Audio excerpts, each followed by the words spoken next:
technology is always a solution in the crisis. So technology will be really handy. There are multiple areas in which this technology would be adopted. One area is in the conduction of admission tests. The other area where technology definitely will play a most important role is in the learning space. For online education to really become mainstream and enroll millions of students rather than hundreds of thousands of students, we need to have online degrees that are accredited by the various agencies.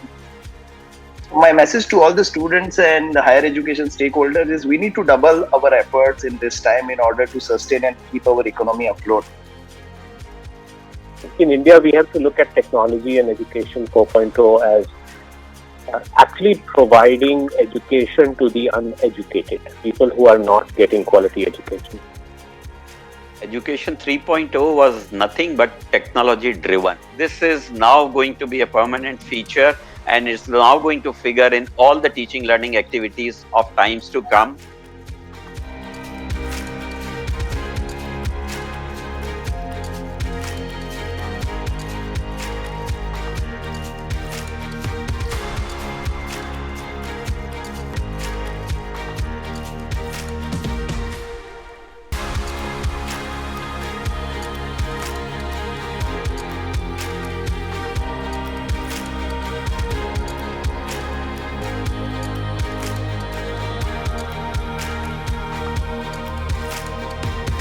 Hello everyone, welcome to CD Connect.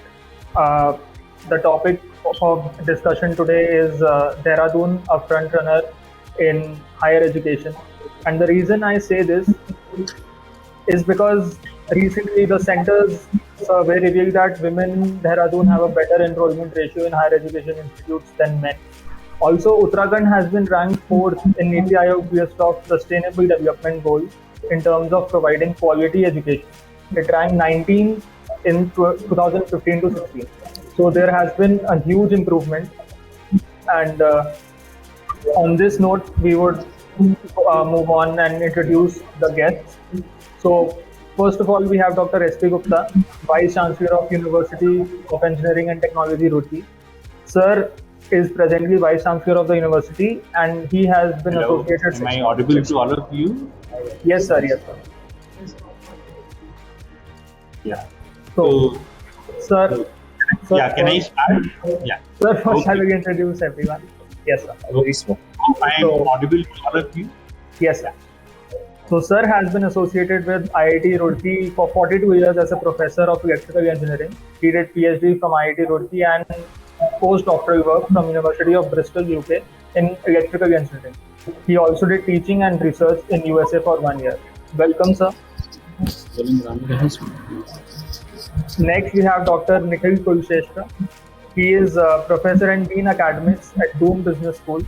Sir is a PGDM in HRD and OB.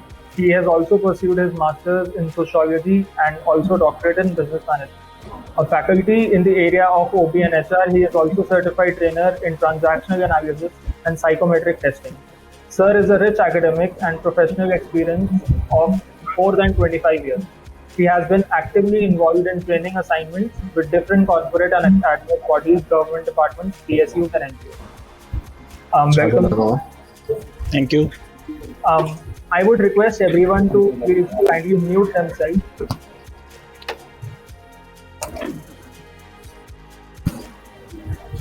Next, we have Mr. Iqbal Singh Soni. He is Head Corporate Resource Center at Uttaranchal University.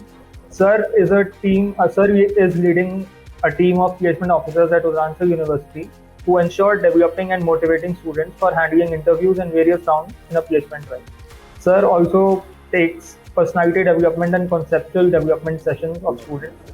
He was previously associated with Doom Business School, Dev Bhumi Group of Institutions in a similar capacity. Sir was also a faculty of management studies at Graphic Era University. He has also worked in corporate sector with big names like HCL Technologies, Bharti Infotech. Sir has been involved with students at all levels, and it would be fair to say that he knows and understands the landscape of higher education in Dehradun as well as anyone. Next, we have Mr. Vipul Bhandari. Vipul Bhandari, sir, is a vivid and versatile personality who possesses 15 years of rich and extensive experience in hotels and academics. Sir has worked with leading brands of the hospitality fraternity like Servo Hospitality School, Trafficara University, the Lilia Palace, Intercontinental Hotel, Ananda, etc. During his academics and hotel exposure, he has actively organized various international and national conferences, seminars, events, activities, and also has presented multiple research papers during the course. Out of the multiple awards and appreciations that he has received, his achievement of being a Guinness Book of World Records title holder is a remarkable one. We welcome you, sir. Thank you. Thank you so much. Next, we have Mr. Anupam. He is Head of Corporate Resource Center and Operations at Maya Group of Colleges. Having completed his schooling from Birla Boarding Nainital, he went to do BCom from Hansraj and his Masters from IMI Brussels in Belgium. Seeing his talent in academics, he was offered jobs in MNCs and other industries. After working for some time in the corporate world, he focused himself in the education line and uplifting colleges. He worked in and presently is pursuing his career at Maya Group of Colleges, Dehradun. Sir's leadership has expanded beyond the boundaries of management and has led college in many strategic initiatives that have had impact on multiple development areas. We welcome you, sir. Good afternoon. Thank you. Thank you, Prashant. So, taking this discussion forward with this esteemed panel, my first question to the panel is that what is Dehradun and Uttarakhand doing in higher education institutes to improve the quality of education? I would put this question to Dr. S.P. Gupta first, and then we will take each and everyone's opinion in the panel. Sir, you're muted. Please unmute yourself. Thank you, Prashantji. It's such a delight to meet this diverse group of talented people and talking on a topic which is very relevant for today's discussion. Well, a very good afternoon to all of you. It's a delight that College Dunia has taken an initiative to organize this webinar, which is very relevant for our students who are looking for making the career to higher education. Well, although Prashantji has given my introduction to you, I would like to tell you I know really nothing more than academics. I have been into academics for a very, very long time. And if you, in Trafficara, we have Professor R.C. Joshi, the Chancellor. We were contemporaries, slightly senior to me. And similarly, we had Professor V.K. Tiwari, the Vice Chancellor of Trafficara, several few years ago. So we have also been colleagues. My passion all these years has been to see how we excite our students to make outstanding careers. And what do we do and what we don't do so that the students gain the maximum from us and make their life beautiful and in terms of rewarding. So now when I came after I finished my innings at IIT Roorkee. That was in 2018, almost 42 years. Then my circumstances were such that I wanted to continue in Roorkee, and here came an opportunity, and I joined College of Engineering Roorkee, which is acronymed and known as COER, in 2018. Well, COER was established in 1998 and has had a very eventful journey of 23 years so far. Now, it's sometime later the School of Management was added to COER fold, and then courses in other areas like BCom and BSc Agriculture were also added. So,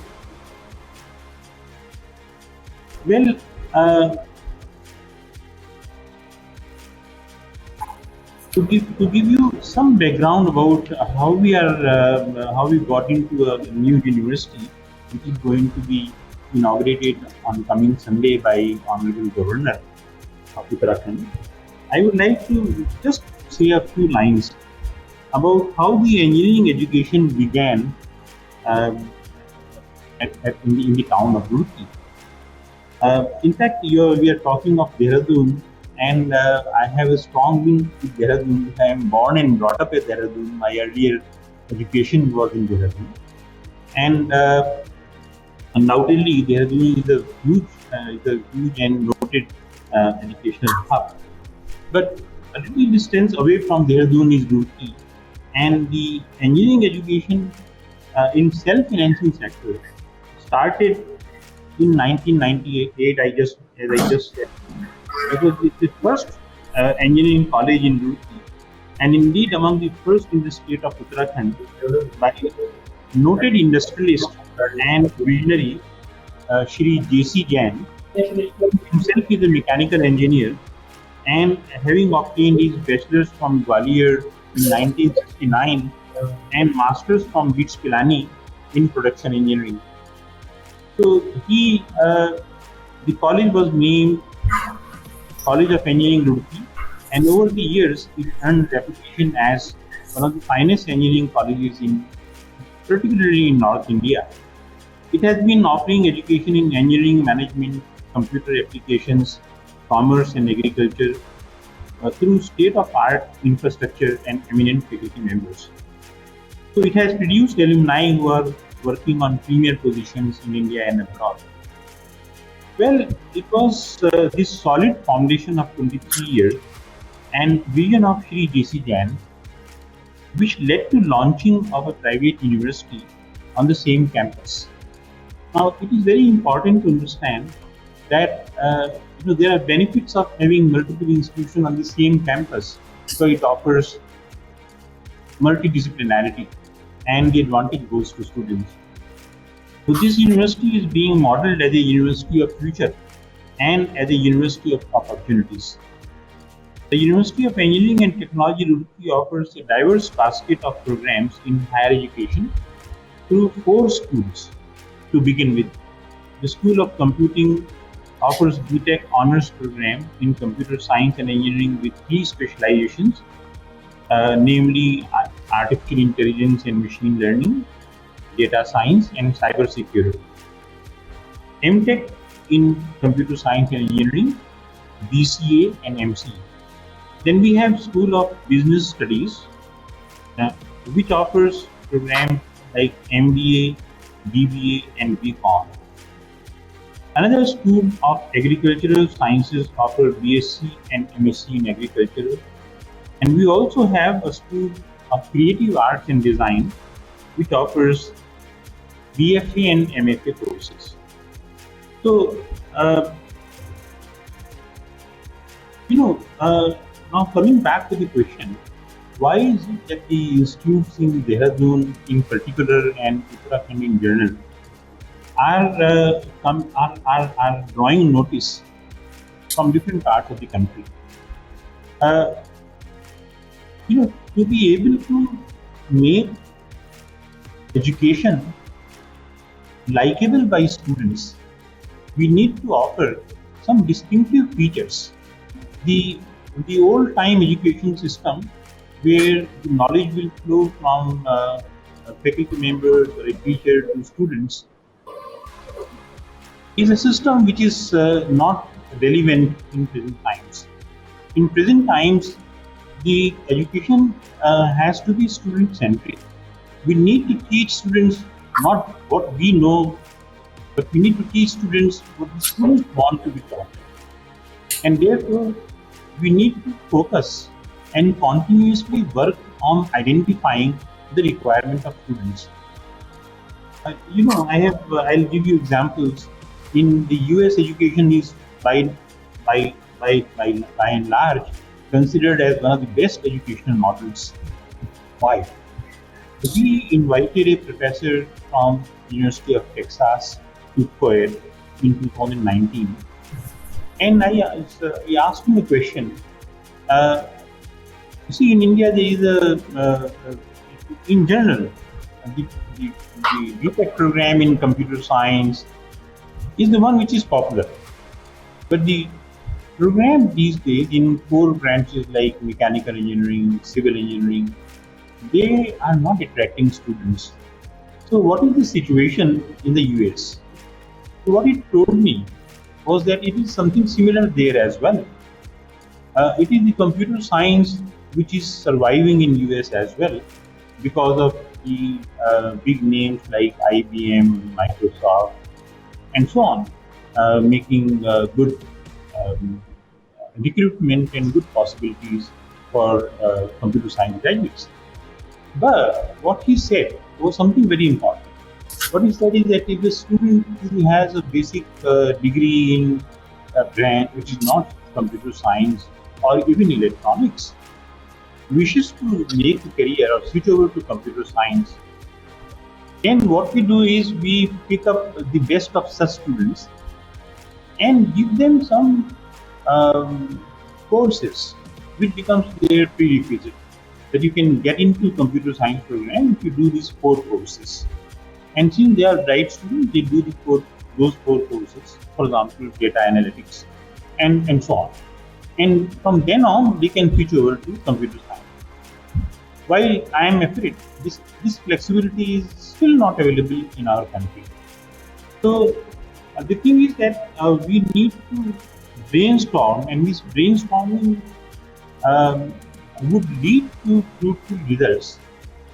May not be instantly, but if we accept this philosophy, then hopefully we will be better off in time to come. So I have identified 5 points which we should introduce into our pattern of education delivery. The one is that the student should be given a lot of flexibility in designing their degree program. I mean, we should keep asking ourselves how much flexible can we be? How many core program, how the core program can be minimized and electives can be increased right from the first semester of the first year. So from the first semester of the first year itself, you should start teaching students with specialized knowledge and give them a lot of freedom in terms of electives. Not only electives of the core program, but also institute electives where they can, learn something other than their core program as well. So here I recall the example of Steve Jobs. Now Steve Jobs, who made such a big name in the world of computers by giving to the world Macintosh computer, and when he was 20 years old, he joined college, and finally he dropped out. All he learned in college was 2-3 courses, and then he said, "It's not my my way. This is not going my way. It's very expensive." But he learned 2-3 courses, and one of them was calligraphy. And then his biography says that he started making computers in his garage, and that was when he was 20, and the world got Macintosh when he was 30. So he was already a billionaire by that time. So he says that this knowledge of calligraphy helped him in introducing the calligraphical styles of like sans serif and so on. So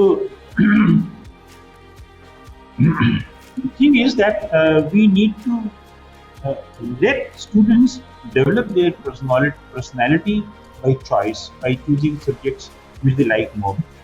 The second point, so this is about the flexibility.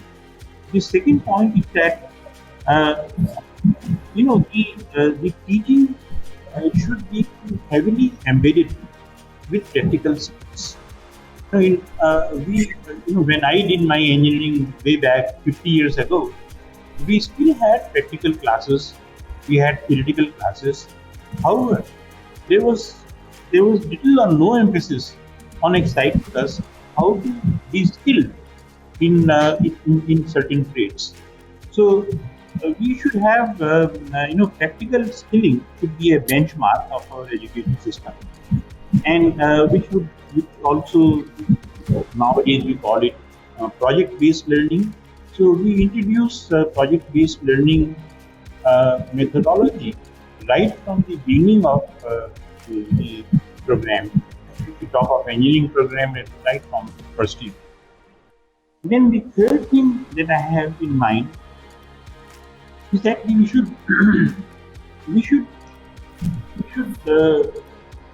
tell students that you follow this research paper, but can we encourage students to join us and make a research group? When we publish our paper, we let the students also join as an author. So, right in their undergraduate studies, if they can publish 2-3 papers or even more, it would be such a delight for the students that while they are still undergraduate students, they have made a visibility for themselves around the world in terms of good research papers. I know of some students from this institute who published international journal papers, 2-3 papers when they were doing BTech, and then they got good opportunities to do masters and PhD in other countries, and one of them I personally know is in the US, who when he did his PhD was considered as the best in the whole university, and he got a good recognition for that, and is now doing postdoctoral work. So we should encourage students for research-based learning and making them, devising ways where they can consider that they can also be authors and they can be visible in country and outside. The fourth point, which I have a very strong point which I have in mind for our students, is that we should carefully design their internship program. Gone are the times when we would put up a list on the notice board that these are the industries where you can go for it, and the student would choose an industry which is close to their native place. That was the time I was talking about my own time. Now, you see, internship is as much an important component as the subject chosen by the student. So we should design the internship program, and now the internship is also longer, 6 months or so. So we are now here. We are trying to develop a pattern where some theoretical students can even travel abroad for limited period for internship opportunities. So, and the fifth and the last point that I have in mind is that in the new education policy has spelled it out that now onwards, we will keep a record of the credits earned by a student every semester in what is called academic bank of credit, so that if a student after 1 year or 2 years for some strong reasons wishes to drop out and come back, then it's like you can start from where he stopped, and his academic break of credits will be available to him. So multi-entry, multi-exit system, as it's called in new education policy. Now, what I add to this is that after completing a program, after let's say 4-year engineering program, the student gets a hard-earned degree. But can we also think that after each year, we award the student some kind of a certificate, proficiency, or you can say competency level certificate, that this particular candidate has studied these subjects, is competent in these skills. So this will be all the more good. The student will start feeling a sense of attainment. In these periods, the students are very ambitious and very demanding. So even if we need to pamper them, we should pamper them if it helps in improving their academic achievements. So, with these distinctive features, we have, struck some collaborations also in India and abroad for achieving these features in our. Also, as I said in the beginning, that it is also very, very good. Now, there are universities in US which are old university and they have large campus, some 20-30,000 students on their campus, and so they take pride in saying that we have everything on single campus. Now we are also trying to follow the same concept at this institute. We already had College of Engineering Roorkee. Now we are going to start with University of Engineering and Technology Roorkee on the same campus.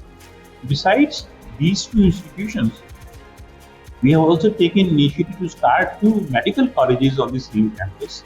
One is called, it is in Ayurveda healthcare. One is would be called Coir Medical College of Ayurveda and Hospital, which is already a 100-bed hospital is operational, and it has given good service during COVID period as COVID care center. And another is Coir College of Nursing and Paramedical Sciences. So these 4 institutions on the same campus, which is a 75 acres campus, hopefully is going to bring much desired multidisciplinarity for the students to learn from a diverse basket of courses. So, this is a small introduction of about Coir, and I think we can move on to the next question, to other. Thank you very much, sir, for the detailed insights. And I would move on to Dr. Nikhil next with the same question: that what are Dehradun and Uttarakhand institutions doing to put their higher education on the big platform? Thank you, Prashant. Thank you, Dr. Gupta, for setting the tone of the session. If you talk of the role of Uttarakhand and Dehradun in particular in the education sector, I would recall the legacies as old as Mahabharata. Pandavas were taught by Dronacharya mostly in Uttarakhand. And if we go to the different lists now which are there in the top educational sectors in the country, so if you look at the best boarding schools in India, Uttarakhand has a place. If you look at the best B schools in India, Uttarakhand has a place. If you look at the best private universities in India, Uttarakhand has a place. Right. So in all the rankings, Uttarakhand and Dehradun has been able to create a mark that it is known for education. And the fact remains that for many, many years, if Uttarakhand and Dehradun in particular have been proving its mettle in the area of primary education, so their output is the input to a number of colleges. So the students who pass out from schools, who have done 10th and 12th from these kind of boarding colleges, boarding schools, and the schools like the Dehradun School and other prominent names, these are the benchmarks which are set at the primary level. And that is why people in all of the country, they have a perception that, which is quite right also, that Dehradun is known for quality education. There's a sense of sincerity. There's a sense of robustness in the education quality that this state provides. Now, if we say what is the reason because of which the higher education became so popular after the private education, one reason I've already quoted. The other reason is that there are a lot of factors because of which Dehradun is looked upon.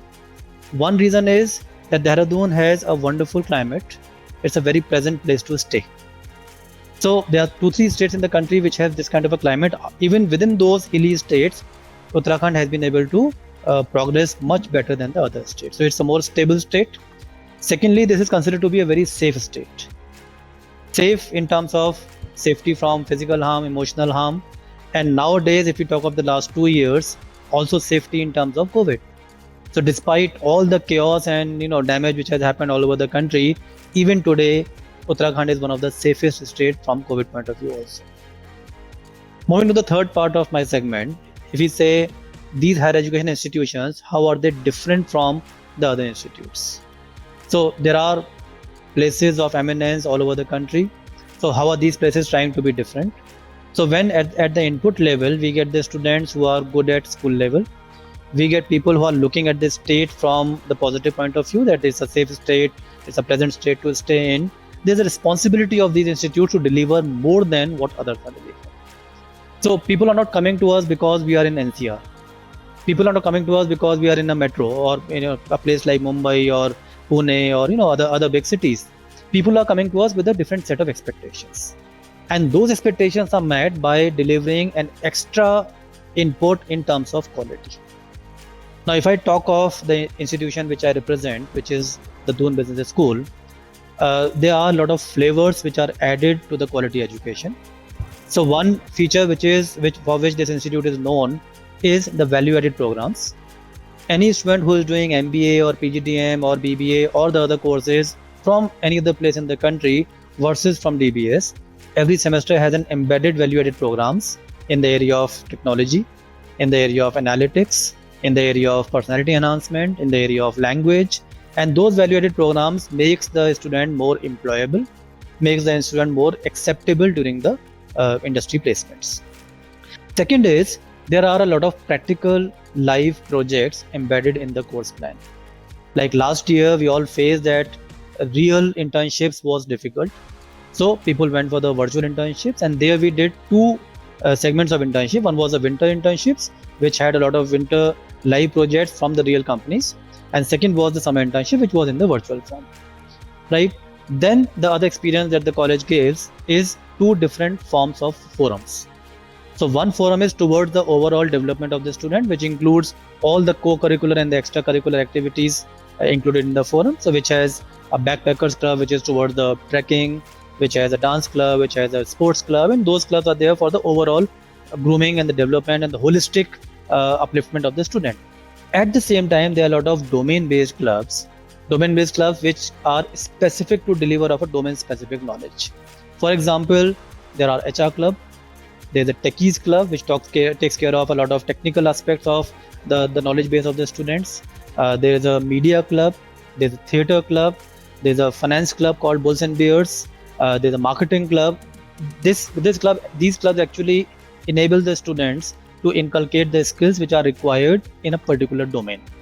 So when the student specializes, he goes out with a higher level of confidence and he can prove himself better as compared to many other institutions which are there in metro. So while at one point of time when the other institutes can say that we have an advantage of sitting in Delhi or we have an advantage of sitting in Mumbai or Pune, we have that advantage also because we have industries around us, and the campuses which are surrounded by the industries, they have a bigger advantages as compared to the other campuses. And the second advantage is, within no time we have this Sitkul area. We have a lot of companies like LG or Tupperware or Bata which have their production centers within Uttarakhand. So Uttarakhand is rich into those aspects which the other metro city colleges can boast on. Plus there's an additional thing which Uttarakhand is giving, which possibly the other people may not be able to give. So this in totality actually gives a more secure feeling to the parents, more secure feeling to the corporate world and to the other stakeholders that if the kids are studying in Uttarakhand, they have a better personality and they have a bright future. Thank you so much, Nikhil sir. And I will move on to Anupam sir next. And with the same question, sir, please share your opinion on the same. Good afternoon, gentlemen. I think the two of the greatest intellectuals have already been spoken about and put everything into the plate, right? But still, see, Prashant, if you see from the early 90s to taking into the current scenario, right? There's a huge paradigm shift sort of with respect to when you talk about the higher education perspective, with respect to the enrollment or like student coming across from the international borders or let's say from within the countries and everything. There's a huge dimensional changes. And I was like going through with Nikhil sir. I'll keep his words now. I'll have to keep few things. It's like one thing which we all want is a peace, right? As a being into the age of where we are like blooming and growing up all together. So that's one of the most interesting factor which attracts people, not only from our country now. Even if you see Like Gupta sir was also referring to the student coming all the ways from the different international borders like Nepal, Bhutan, and all that. That is one. Second, the most important, what I feel, even Iqbal sir has been there. He's like known to me. Hi sir, hope you're doing good. Being into the corporate sector, Prashant, the major challenges what we faced earlier was like students, what we delivered to the corporates, they are not coming up as per their expectations, right? And the major reason was the background what they are coming with altogether. Here, Dehradun is having an added advantage. Nikhil sir have already mentioned like the kind of boarding schools which we have, or like the kind of school education what we have, right? It is giving us an extra edge. And you know what, if you talk about this Dehradun, people have a sort of like a trust factor that they feel very pretty safe. You know, if you see like, even I was going through your mail where you put it that the female enrollment ratio was much more higher than with respect to, right? Then I was just simply Google it up, and actually it is, you know, if there's a huge gap of 4 to 5%. And the major prospect was one of the reasons is the safe, the word, you know, what we actually define. It is pretty safe. You know, people, parents are sending their small kid to learn into a boarding school. Like if you talk about the states from Maharashtra, South, Bihar, you find it, you just go into visit any of the boarding schools and you find lots of students are there from various cultural across. And sending such a small age of kid into altogether a different stage, what you look at is the safe and the crime-free zone, right? This is what Dehradun is have to offer. Right. That's it. I mean, even in fact, you know, when I was in Delhi, I mean, and when I shifted here, I have seen lots of changes in between those 7 to 8 years. The kind of education started, you know, being into the competitive edge, the kind of, you know, changes all the major colleges and, you know, education players are doing. I mean, that is seriously remarkable. Even if you compare with the colleges of, let's not go much far, let's keep it towards NCR only. If you just compare, do the diversified comparison, the two things which you find is like, which is not being there at all, as one is the climatic conditions. It is more about when the student come here, they look for their healthier environment, right? They want to sustain here for 4-5 years, right? Into that pollution-free zone with a peace of mind, with a healthy culture and everything. So this is what Uttarakhand have to offer.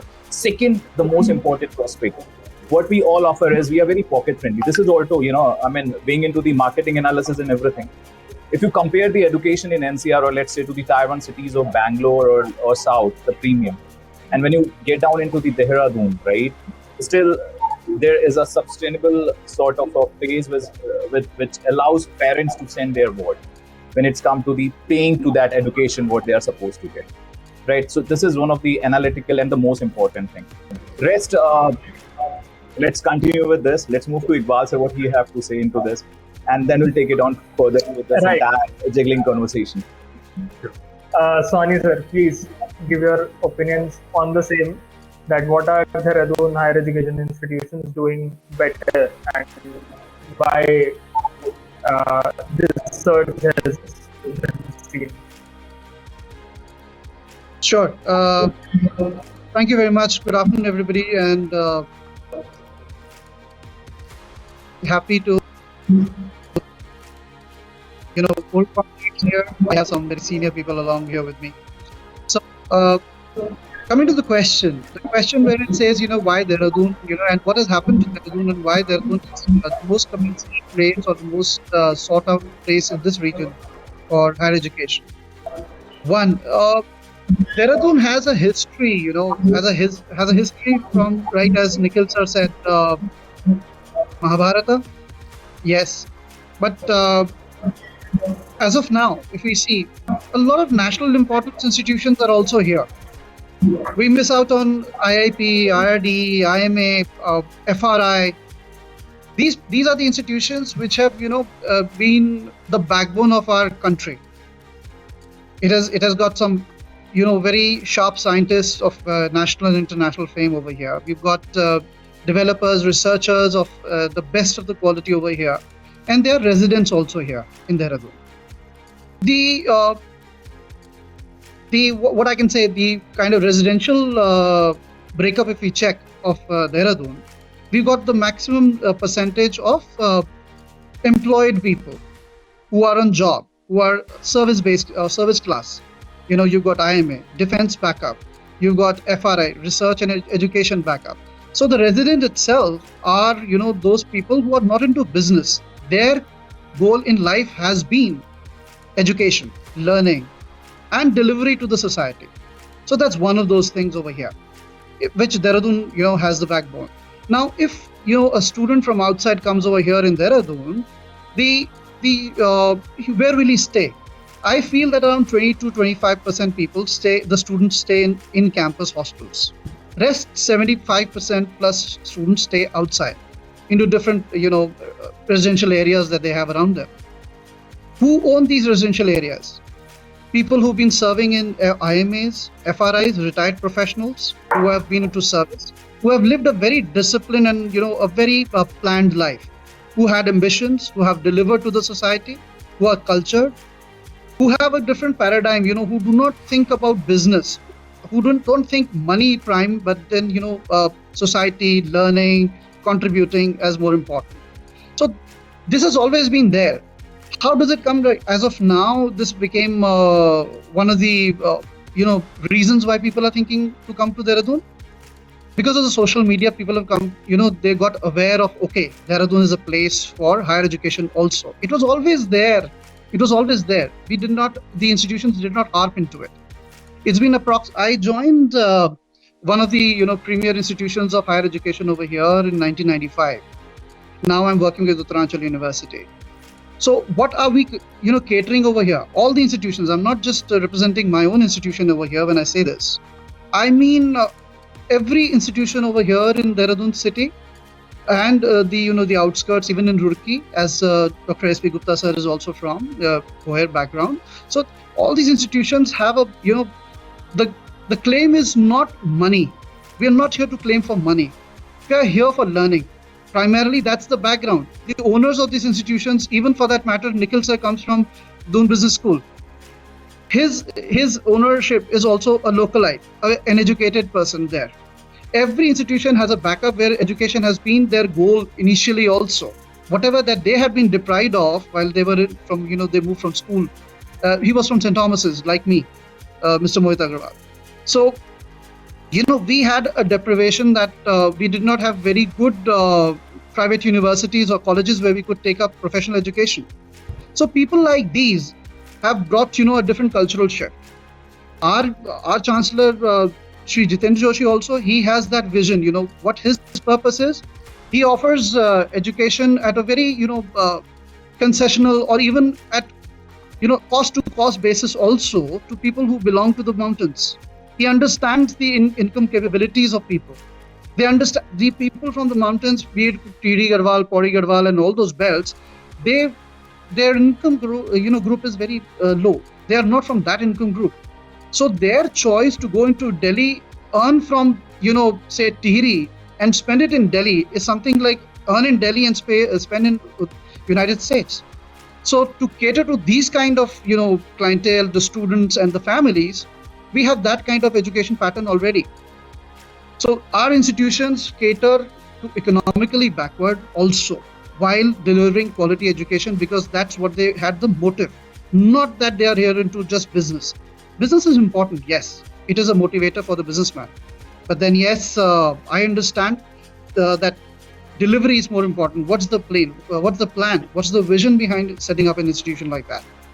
The other thing is that why would a father of a girl living in, say, Palwal like to send 40-50 kilometers away from them? They have Delhi. They would not like to send their child, the girl there, but rather here in Dehradun. Why?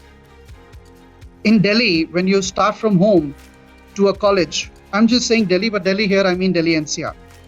So when you start from, a Delhi NCR home to a campus, there are so many deterrents. There's so many deterrents that will influence you to move away from education. Here, we do not have a nightlife like that. The nightlife ends at 11 o'clock. Nothing after that. What you do? 1 day, 2 days you're online, 3 days you're online, you start putting more time towards education. You learn more. You have a different kind of perspective to, education over here. You have a place where people are disciplined, educated. Here they are not, orthodox, or they are not fickle-minded. It's a safe haven over here in Dehradun. Everyone knows everyone over here. Almost everyone. We're talking about 6 people over here. 5 of us know each other. So my child going outside somewhere, Anupam will catch up. Nikhil will catch up Vipul's child. So they all are fearful. So they ensure that the discipline of the society is maintained. They see nobody is doing nothing wrong over here. So culturally, we are a wonderful place. We are a place which was, initiated by, Mahabharata times for learning.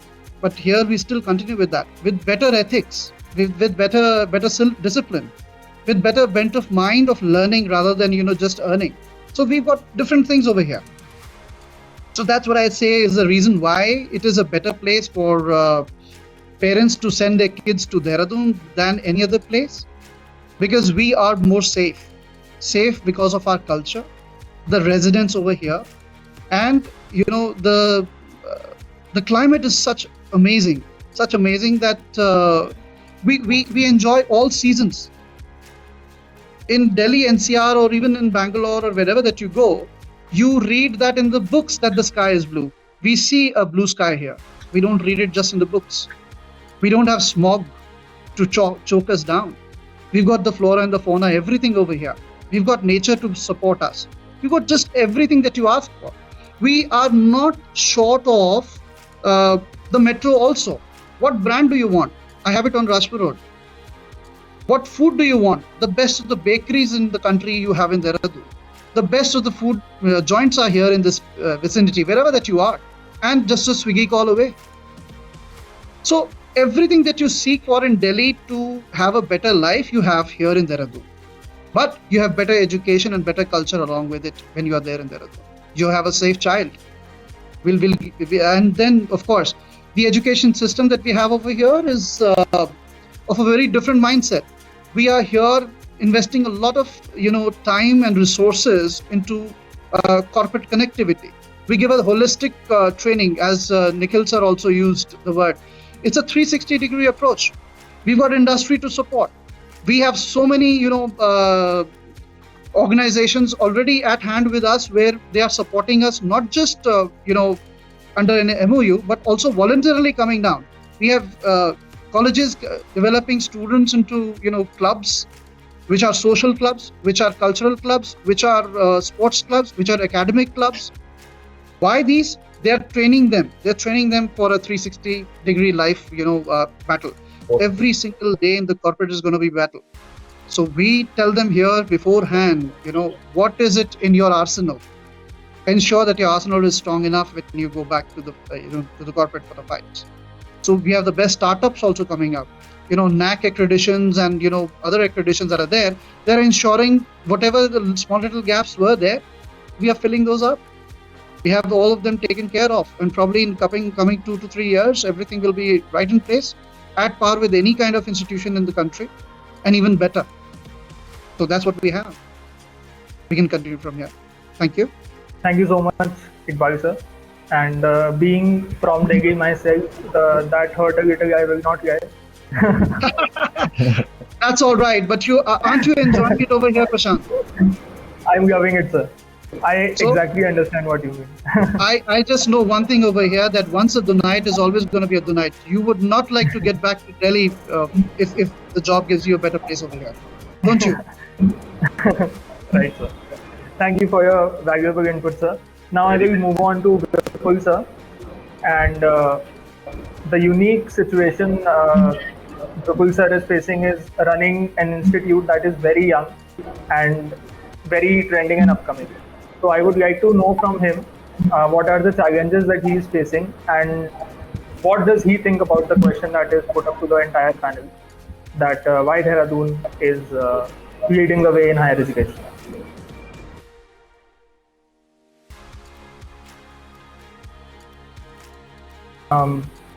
Vipul sir.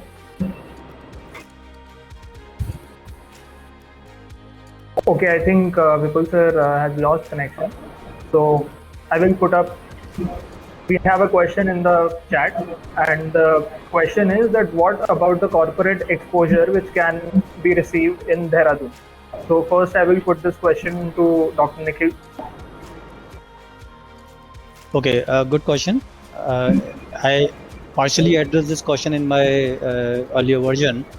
So if you talk of corporate exposure, Dehradun and if you take the complete Uttarakhand as such, the corporate exposure is nowhere less than the big cities.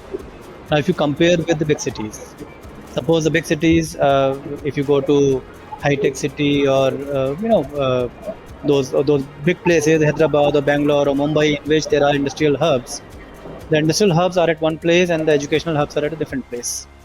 So normally you will find these two places are not aligned geographically. And in a big city, if you have to take one set of students for a campus visit, it takes hours to travel from one part of the same city to the other part of the same city. So for example, if you have to cross high-tech city during the peak office hours, it's a hell lot of a journey for anybody to cover that. So people have to be very particular about which day to select, which hour of the day to select, so that you travel successfully and you are able to come back well in time. Whereas in cities like Dehradun, and if you take the bigger spectrum of Uttarakhand, you have this Sitkul, you have the industrial area in Dehradun, you have a lot of industries within this area, which are, whether it is manufacturing unit, whether it is STPI, whether it is the IT companies, whether it is the educational sector. So if you talk of the industrial exposure in this area is nowhere less than any big city. Plus the kind of the geographical setup that we have in Dehradun, it's very easy for a person to set up an appointment with the company, to visit the company with their students, come back the same day or come back in half a day sometimes. And that is where that comfort of enjoying that educational thing, amalgamating with the industry collaboration, and also keeping what other panelists have also said, also keeping the freshness of the nature and a peaceful mind intact. So I personally don't believe, Prashant, just for your knowledge, I'm also from Delhi.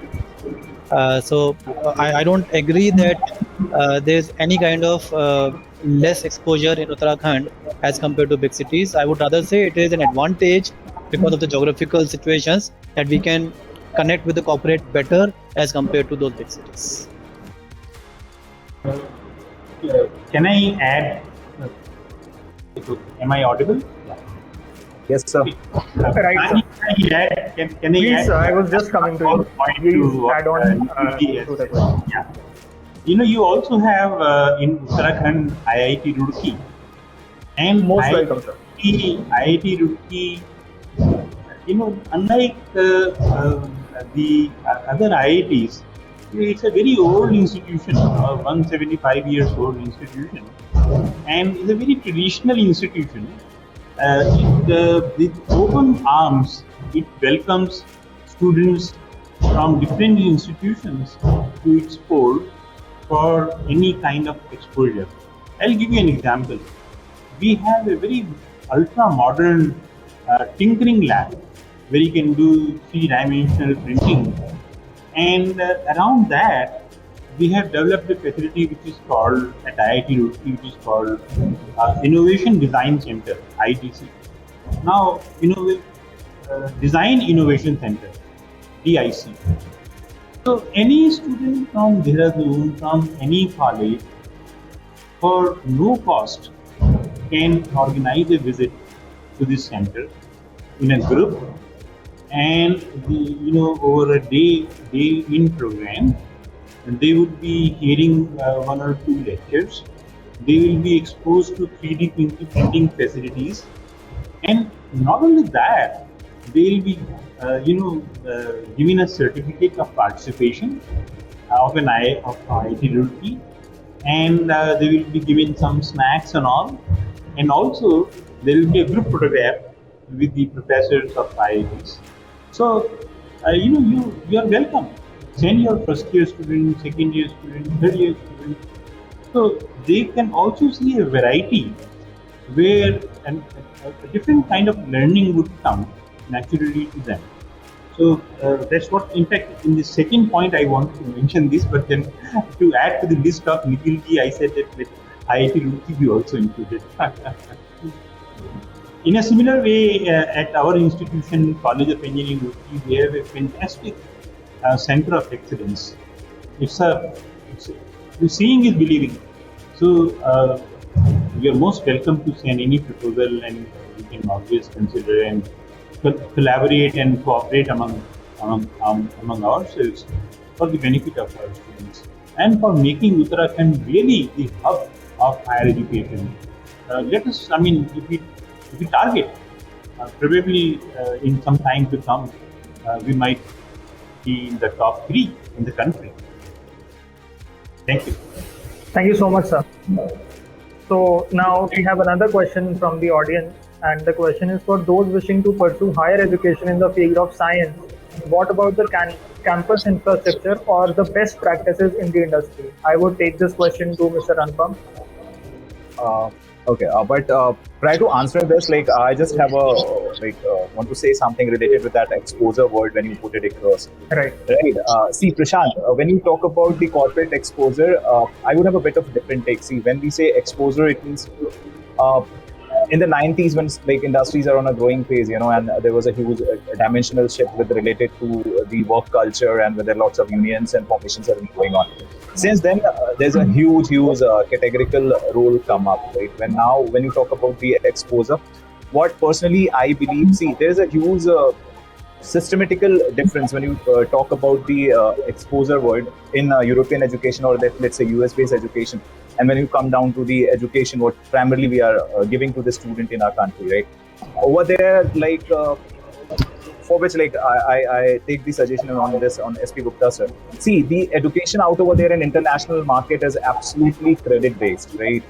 The student have absolute freedom to go on various vertical, get along with the things. And I quote an example. There was a subject in European countries which is very popular among management is OEAEL. This is something we called it organizational event analysis and experimental learning, right? Where they come across on daily basis of like what exactly has been going on into the industry, giving them a first-hand exposure how, let's say, HR is functioning, or let's say if like finance sector has been going on, what sort of cases has been coming up, how they are resolving, right? So this primarily define what exposure word is all about, giving the first pre-hand experience. And the kind of curriculum challenges what we are facing in our education here, it is like way drifted away. This is what. So when you talk about the exposure word, right, what I thought of, in fact, even I'm in a process of implementing certain things of the same credit-based system in my, like giving them value-added programs, where sir was also referring, SP Gupta sir was also referring in one of those points.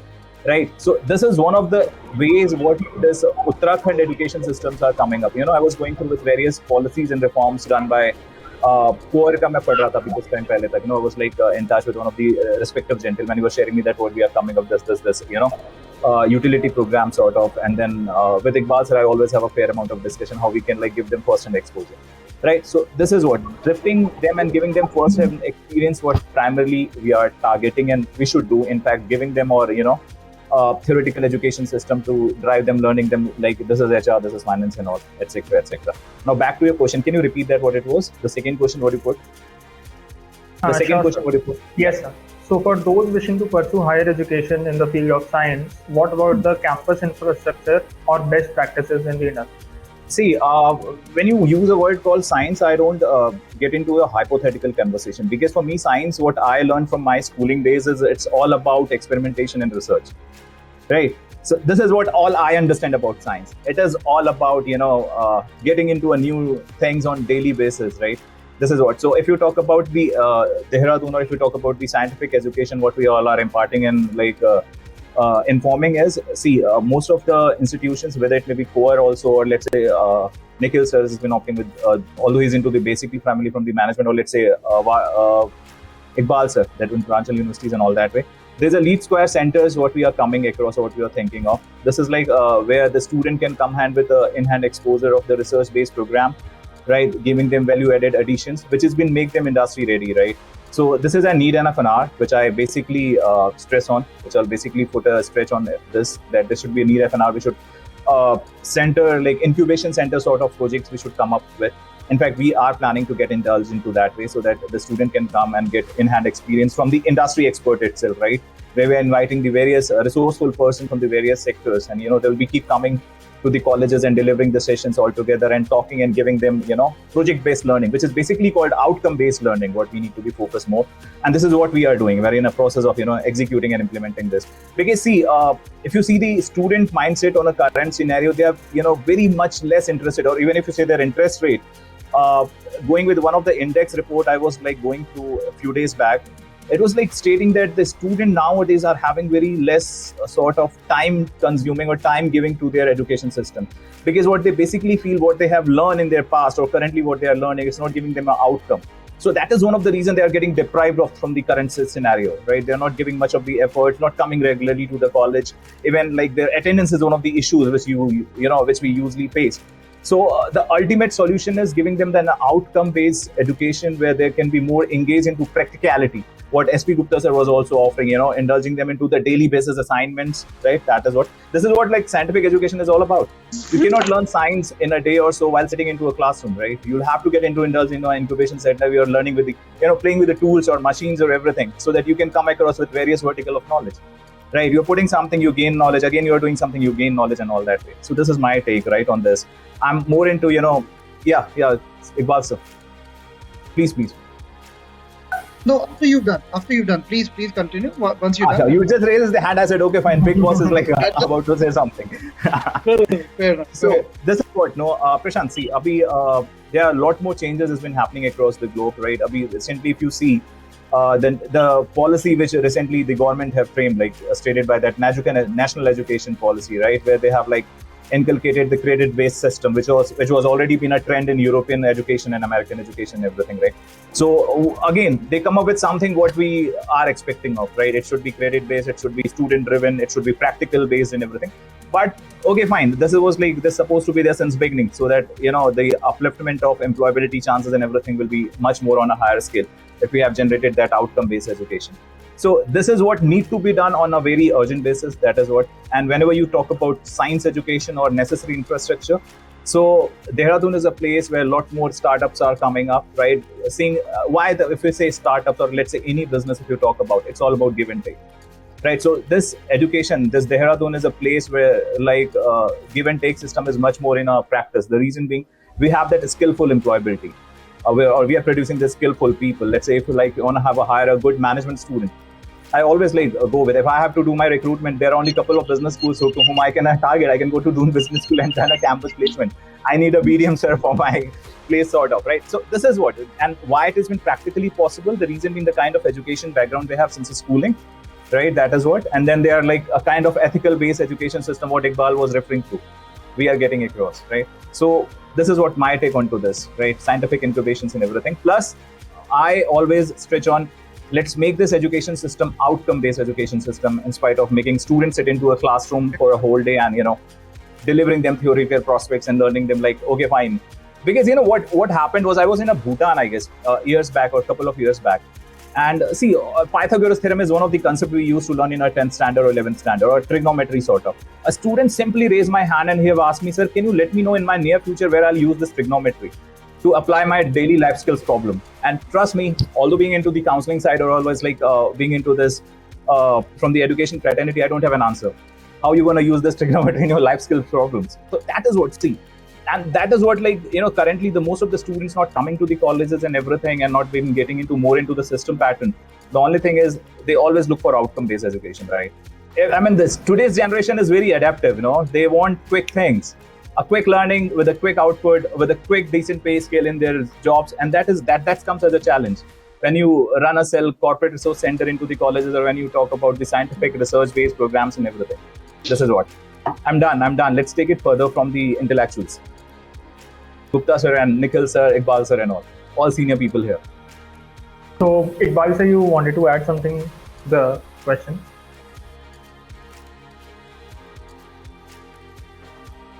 Hello. I think there's some connection issue. So welcome back, Vipul sir, to the discussion. We lost you there for a bit. And so my question to you was that you're running a very young organization, and it's an upcoming young hospitality school. So combining the original question, that what are Dehradun Higher Education Institutes doing to catapult the higher education scene pan-India, and what are the challenges you face, and what is your vision to grow the institute that you're running? Thank you so much, Mr. Prashant, and thank you all the panelists, all the student participants who've been here for a long time. And I'm so sorry. I mean, the internet connectivity was so that I have to vanish like 2 times. I would not place myself as the odd one out. I would just paraphrase what the experts have already said. The vision of creation of Uttarakhand was to have more progressive, cities, districts, the health sector, the education sector. But still, we are, couple of years back, what we would have been in the current times. And Dehradun has been known for its education, starting from the kindergarten to a nursery school to a primary school, or to, if you talk about the 12th standard, or to the higher education. So if you talk about the literacy rate, it is 89% Uttarakhand, and male 92, and female it's like 85%. So we have a good literacy rate. So I believe that is one of the most important criteria what people admire. As in that Dehradun have been more educated people. That is first point. Then due to the increased number of professionals, teachers, staffs, and even the Bollywood people. If you talk about Amitabh Bachchan, the politician, Rahul Gandhi, Priyanka Gandhi, they have been a part of Dehradun education system. So these things inspire the budding the budding academicians to pursue their career in Dehradun. Then we do not just impart quality education. We also impart the same thing with a lesser fee structure if we compare it with any metro city, and that too with the safe environment, right? Then if you talk about specifically of Servo, we have been successful in placing all our students abroad, and that is our USP. So there are institutions in Dehradun who place their alumni at different sectors across globe, whether it's like hospitality, whether it's like engineering, or so on. So that is the thing. Then if you talk about the Defense Academy, the FRI, these are the institutions which the people see as developing their career in. So these are institutions which help the Dehradun city in growing and of course enlarging as in the education system. So if you talk about the civil code of conduct, Dehradun people or Uttarakhand people are being seen as more peaceful and quiet. I mean, I am from Dehradun. I've been born and brought up in Dehradun. My schooling was from SJA. So we are more quieter people, and the people that we get from outside also learn the same thing. So wearing a dress code. If you see people, if you see students, most of them wear a proper dress. So that's bring a sense of discipline, a sense of uniformity in them compared to any other college or any other schools outside Uttarakhand. So I think these are some of the reasons due to which people think, or students think that they can make their career or go for the higher education at Uttarakhand or Dehradun. Talking about specifically of Servo, we've been a premier college, and we have started in 2018 with a vision of creating and imparting quality education and settling our students for the international hospitality for life. Our on-ground training partner is Ramada, wherein students get hands-on practical learning in all the dimensions, whether it's a front office, housekeeping, marketing, sales, food and beverage, everything. So that is the add-on that we have if you talk about the Servo institution. Then, as I said earlier, our alumni have been placed in New Zealand, in Malta, and some are in progress to be settled in Canada. So, that is our thing that we have done and given back to the society. Then we have formed different verticals with different clubs who does hands-on practicals if you talk about food and beverage. So every week we make sure that there is some practical which is related to food and beverage, whether it's a bartending, whether it's a tall art. So that is the part of food and beverage. If you talk about culinary, there are several of the events. If you go to our website, if you go to our Facebook page, there are several of the events and activities that we have done recently. And we also attempted for a Guinness Book of World Record. So, that is, a bigger thing for all of us. So forming different clubs make a student not only focused to their particular subject, but also gives them hands-on practical learning while it comes to the course learning. So in recent time, when it was like pandemic, none of the most of the institute across India were closed, and so were we. But we did our best to impart quality education to our students via several webinars, which was not just like theoretical webinars. It was live workshop, live practical training. So even though they were at their home, they were still making a beverage, they were still making a cake, or they were still preparing their tala things. So this way, I think we have achieved a lot with a span of 2 years. We started with a batch of 5, and currently we do not go beyond a batch of 35. So we have around 200 students as of now. So first year we started in 2018. Till 2019 December we were going good, but with the invasion of COVID 2020, the admission rate has been little less since then. So I think that would be from my side. Any other thing? Mr. Prashant, over to you. Anything else if you want to know from me? Sir, I will move on to Iqbal sir. He wanted to say something before about the question that I asked. So I will repeat the question for everyone. For those wishing to pursue higher education in the field of science, what about the campus infrastructure or best practices? Yes, sir. Iqbal sir?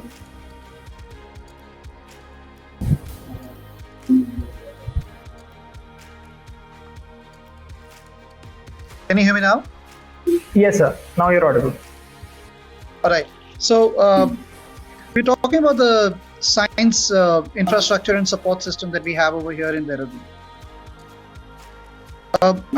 I can vouch for the institutions that I know around, including my own. Science for me is, as Anupam also initially said in his understanding from school, it is more about groundwork. Something that you do with your own hand. You understand how does the soil work, how does a plant grow, what are the requirements of a fertilizer, do we really need it or not, how can we maintain the earth's quality, the fertility quality of earth and everything. You do it practically. We understand, when we talk about science, we also have professional programs like BSc Forestry or a BSc Agriculture kind of program. We've got physics, chemistry and biology, yes. But then an extension to physics, chemistry and biology, we have forestry and agriculture. Learning that kind of a program or undergoing that kind of a program in an NCR where already, you don't have space for having an extra room, you can't have a farm there to learn. So, which we have a liberty over here. One. Second, we have research departments separately working on live projects which are doing technology transfers. This is what I talk about my own institution, Uttaranchal University. So Uttaranchal University has a full-fledged institution, on campus, which does research and development. Certain programs that undergo in this, projects that undergo at the R&D department over here with us is that we have projects from Department of Science and Technology. We have got from MNRE. We have different, sponsored projects undergoing right now on campus at Uttaranchal University. And who does these programs? These are the faculties and the researchers who are a part of Uttaranchal University's faculty. They are undergoing research programs. They are doing technology transfers to the industry. So certain mushroom organizations are under MOU with us, where we are providing consultancies to them. We do some technology transfers to them. Anupam sir use the word incubation center. We have a full-fledged incubation startup unit, wherein I have around 8 organizations which we have registered and some mentors registered with MSME over here with the state governments. So this is what we already have established in the past 2-3 years. If I say we already have those on campus. So when learning happens, if science happens from the books, it happens everywhere. So labs you can have everywhere, but yes, on ground, we believe on 60% on ground practical learning and 40% on class theory learnings. So that's what we have. And when I say we, I say definitely for Uttaranchal University and most of the institutions that are there on panel right now also.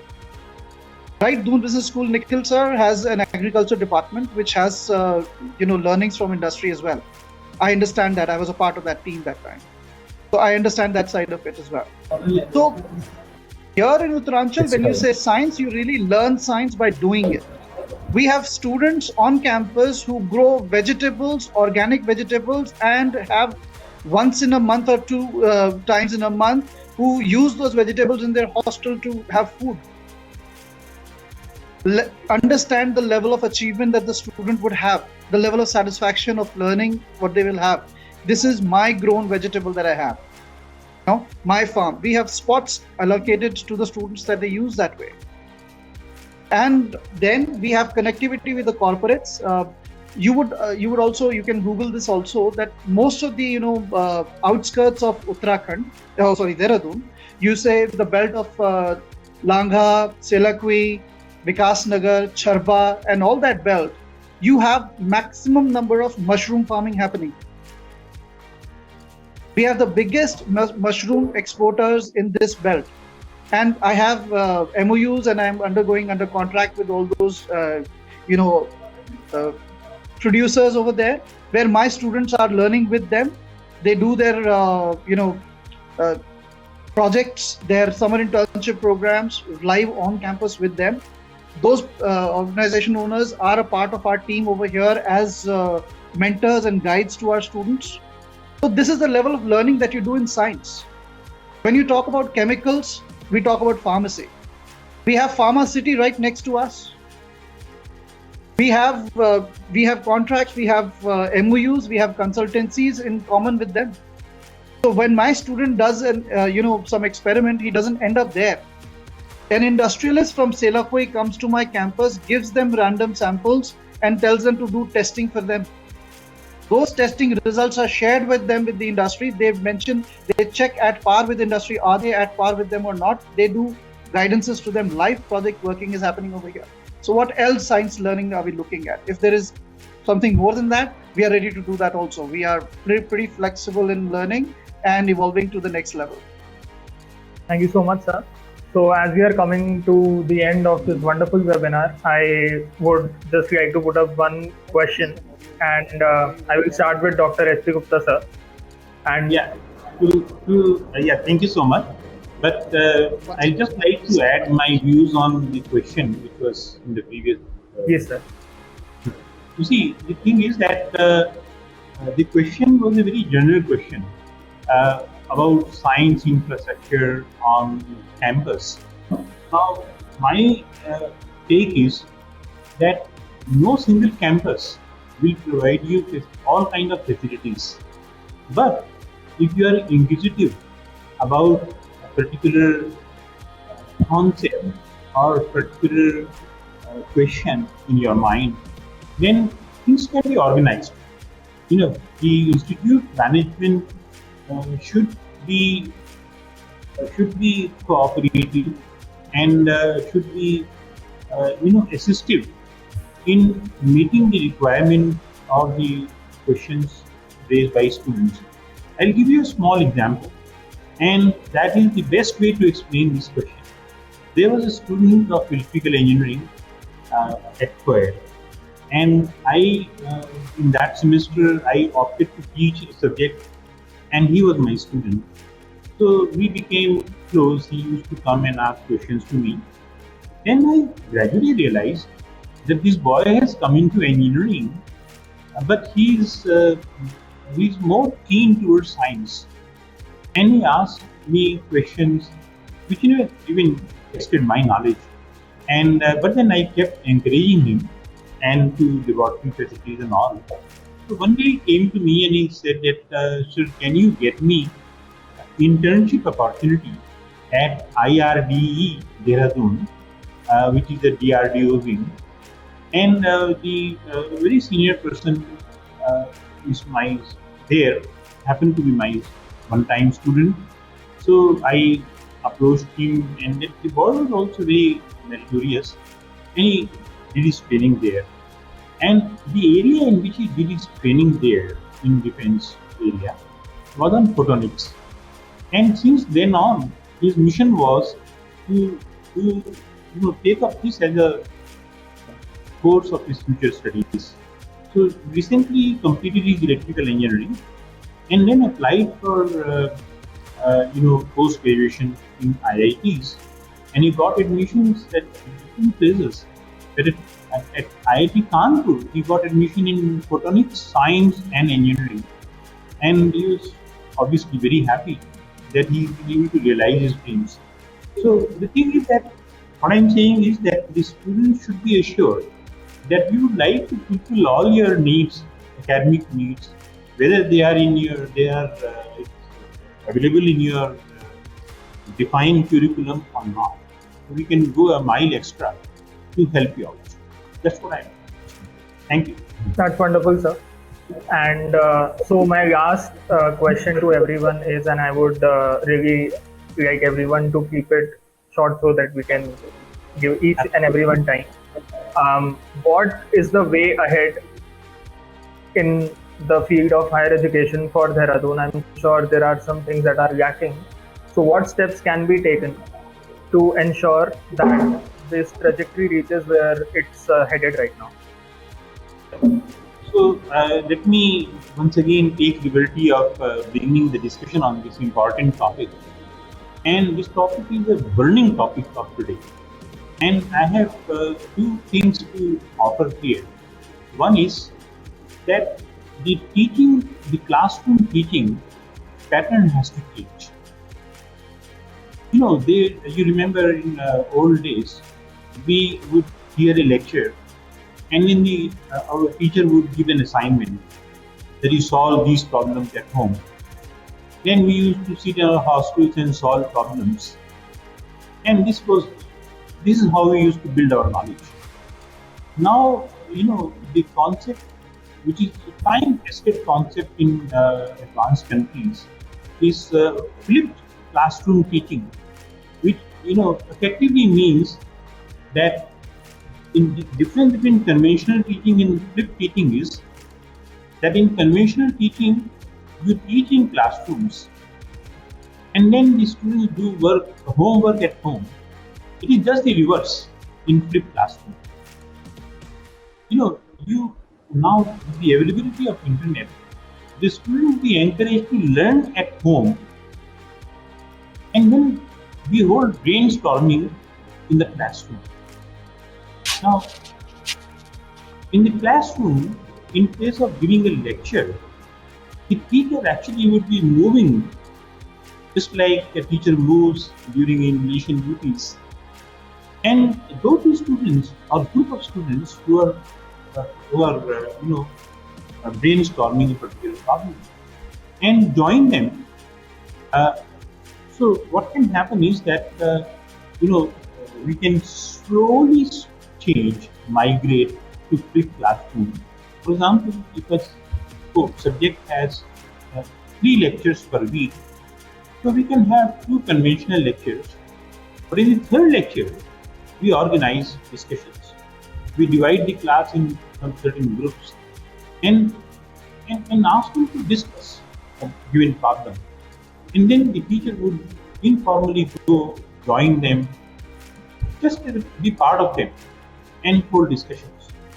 So that is one thing which I think it is also being said, particularly in business studies, that the students should be given a problem, a real life case study, and then they break away into small groups and then go somewhere. They go and sit under the tree or sit in a small classroom or whatever and discuss it out there. I have been to Indian School of Business in Hyderabad and saw this thing happening live. So then they unite and then class organizes the discussion. So the discussions, live discussions, have to happen.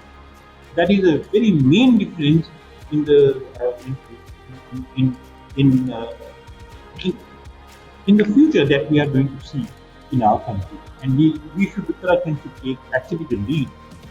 Flipped classroom concept. A lot of material can be obtained on internet, and we should encourage that. Number one. Number two, that I wish to say is something very elementary. What I wish to say is that let the student admitted in Institute A should not remain in Institute A for the entire duration of the course. Let him also have a flavor of Institute B, Institute C, Institute D, in the form of a short-term tour. See the certain facilities, you can reorganize the tour with, as I said before, IIT Roorkee would, indeed I can be a part of organizing this program. I have tested it, I have done it. I have sent students upward in buses to, in a planned manner, because they also plan teachers who teach them and show them the live projects. So the students eventually feel, they are maybe studying anywhere, but they also get a certificate and a feeling that they have been a part of IIT system. So we should encourage students' movement to different facilities in other institutions of higher learning within Uttarakhand also. At the same time, I would also like to say, we should also think of students who are yet to come and do higher education. For example, a student studying in 9th class or 10th class, maybe a student, a girl or a boy who have really no exposure to higher education. The research has been done by Government of India among IITs, and a report has come. I am giving you the output of that report. The report says that IIT should invite students, particularly girl students who are meritorious, who are spark, but they may not be having means.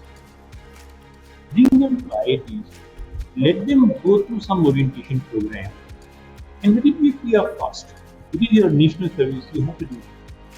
And so that they get excited about higher education, and they get they start,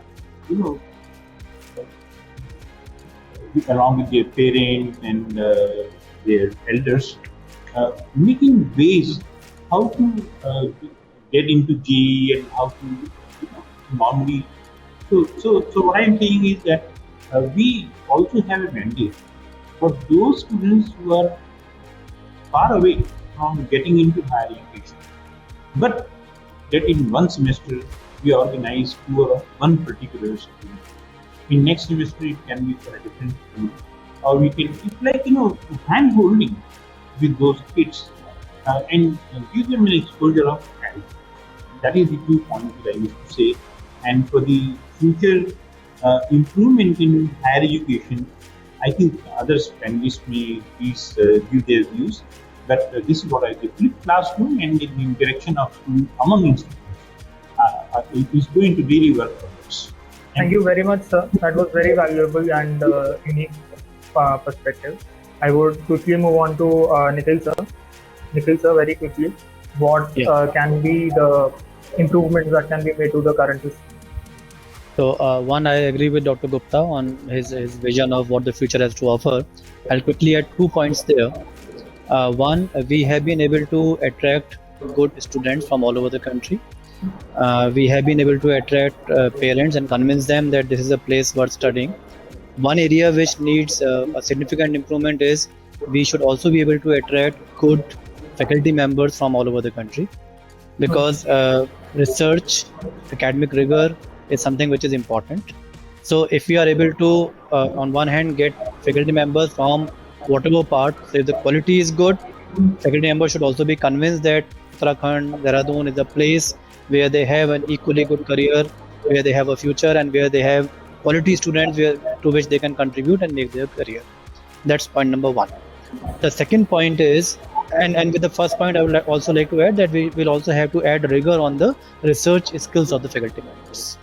So as of now, we have good faculty members, but we do not have plenty of researchers in Uttarakhand. So the percentage is less as compared to many other developed cities. The second point which I would like to add here is that if Uttarakhand can start contributing to Uttarakhand.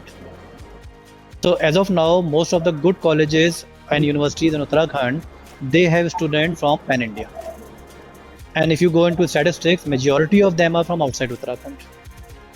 So if we can become a choice of a place of a choice for people of Uttarakhand also, not only because of the price point, but also because of the quality. I think these 2 points, if they are taken into consideration, if they are taken care of, the way forward, the journey forward is going to be more enjoyable, more pleasant for researchers, for educationists, and Uttarakhand will have more feathers in the cap in terms of providing quality education. Very well said.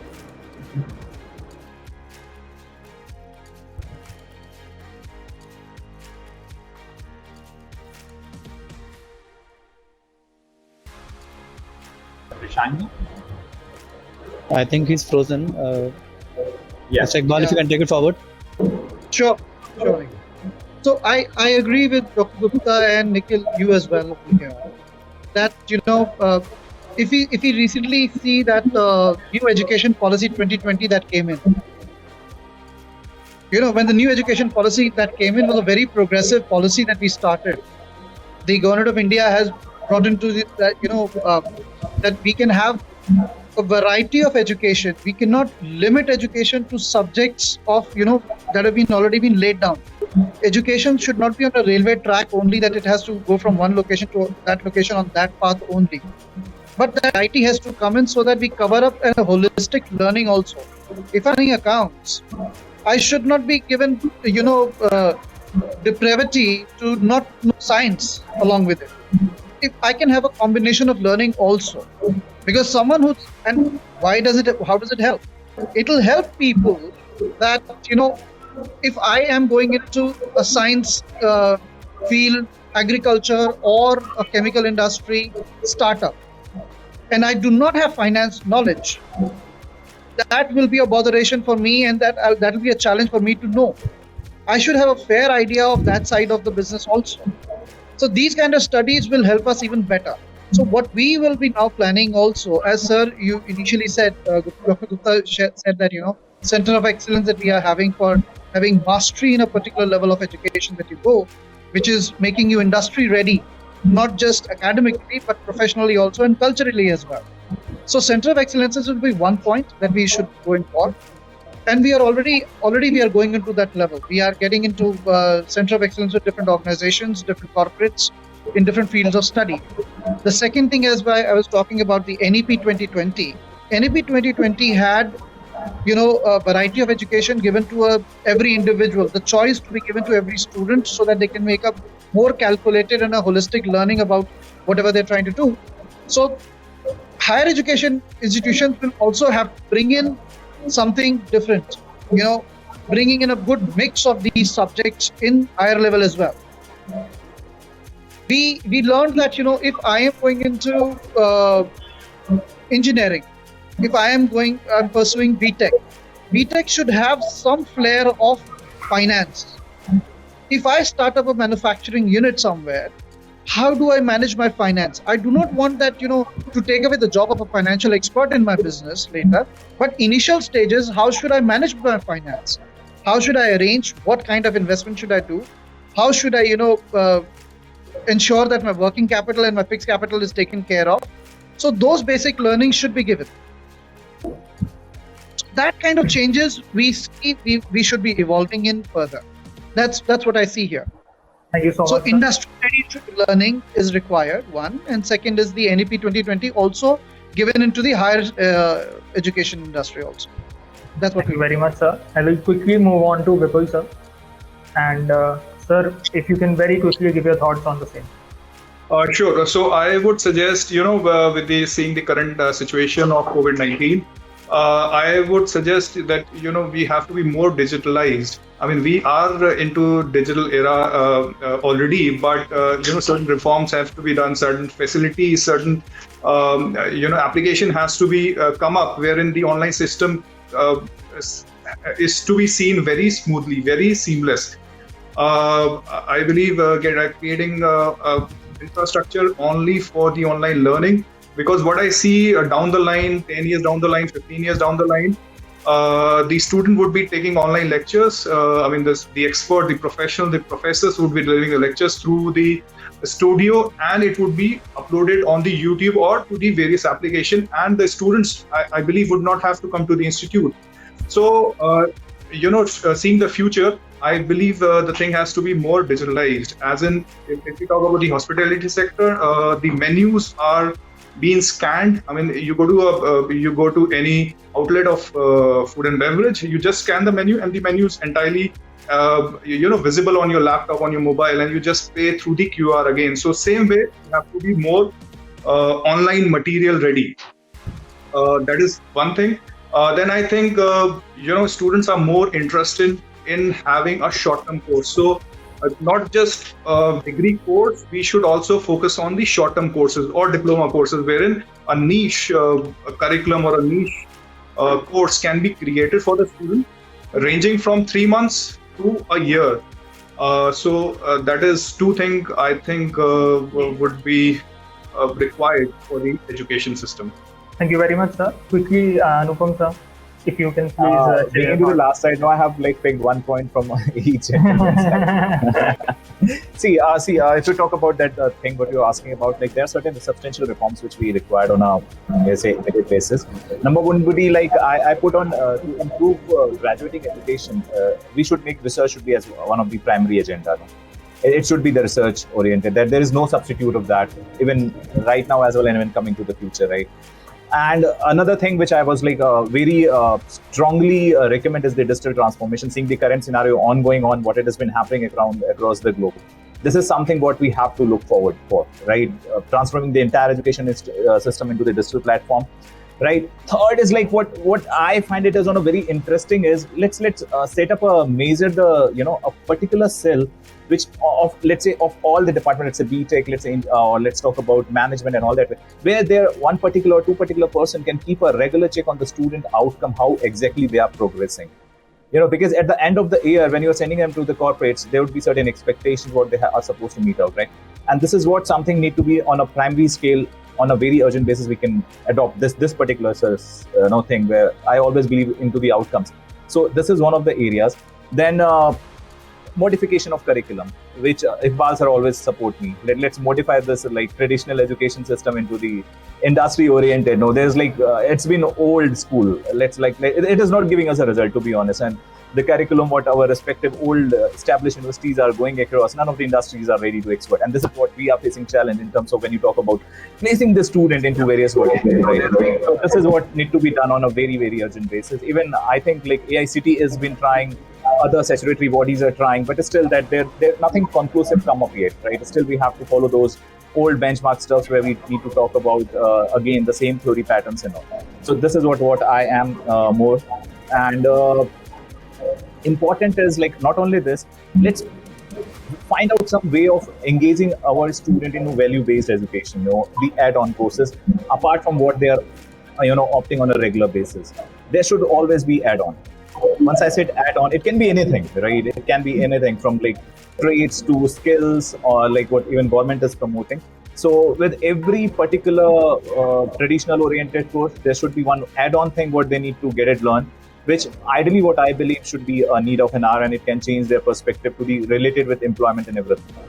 This was this is what I'm done with this. Thank you very much, Anupam sir, and thank you very much everyone, all the gentlemen present. It was a very, very fruitful discussion, and we came up with great insights that I'm sure if put into practice will catapult Dehradun's higher education scene to even newer heights. I would like to thank each and every one of you for sharing your honest opinions on the topic, and of course the knowledge that you imparted to the audiences. Thank you very much. Thank you, Prashant. Thank you very much. Thank you, gentlemen. And Thank you, everyone. I hope that all of you enjoyed the conversation as well. Sure, definitely. Yes, definitely. Yes, we did. Thank you. Yes, we did. Thank you so much, Prashant, for providing such a platform to us, where we also came across to understand different institutions working in a particular way. Thank you so much. Thank you so much, Mr. Prashant. Thank you.